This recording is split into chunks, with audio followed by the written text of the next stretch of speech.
leero mu gyako akawuwo. Aba FDC baweza obutagoberera amateeka gavumenti gereeta ku bibiina by'obufuzi baagala okulonda wakiri kwongezebweyo. Ekisanja ekya president n'ekisanja ekya parliament ne local government tukikirize kigweko Mwami Museveni awumule mirembe. Leero mu gyako akawuwo. Aba bodaboda balumbye poliisi nga baagala kukuba osirwa kubatulugunya bagamba abakwata n'asaba ensimbi empitirivu awatali nsonga. Bwe baba bagula akamotoka ako ojo overi bwoti ne bakagula enzijjiga olugirwiza kukuba mu kifuba ne lukute banyigiriza nnyo abantu naye abantu bwe bali ekyawa empale zijja balebe. Leero mu gyako akawuwo.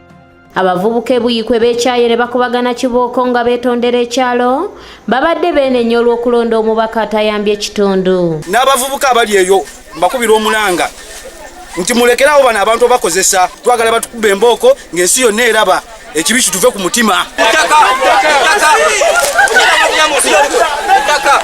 Ago n'amalala ge tuleeta mu gyako akawuwo. Tulekerawo